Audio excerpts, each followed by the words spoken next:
Mid-East War at Pilipinas. Manageable nga ba ang epekto? Inside the Story PH. Magandang araw mga kastorya. Welcome sa Inside the Story PH, kung saan hinubog natin ang bawat balita para magkaroon ito ng malalim na konteksto at saysay.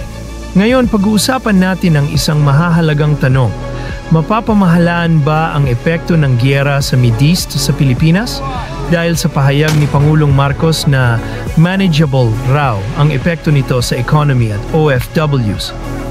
Ano ang ibig sabihin nito para sa ating bansa? Alamin natin. Ayon kay Pangulong Marcos, patuloy ang koordinasyon ng pamahalaan sa mga OFW sa Middle East at ini-optimize ang oportunidad ng repatriation para protektahan ang kabuhayan ng mga Pilipino. Ibig sabihin nito, hindi pa ngayon aabot sa krisis, kundi nakikita bilang nasusubaybayan at napaghahandaan. Ayon sa NEDA, wala pa namang malaking epekto sa ekonomiya dahil hindi pa tumitindi ang disruption ng supply chain o oil prices. Pero may mga headwinds na dumarating. May bahagyang pagtaas na sa presyo ng langis at posibleng epekto sa remittances. May malawak na Filipino presence sa Middle East. Tinutukoy na advantage umano ito para sa foreign investments sa bansa. Gayunpaman, malinaw din na kailangang pantay-pantos ang suporta sa mga nagbabayad ng buwis mula sa OFWs. Dahil kapag naapektuhan sila, nagbabantang mahina ang remittances, pundo na mahalaga sa ating ekonomiya.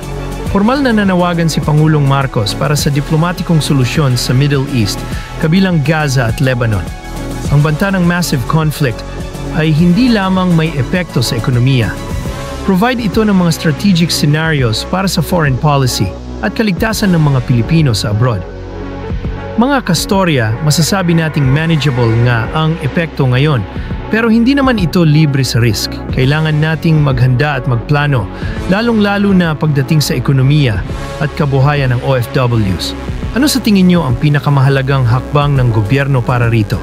Comment down below.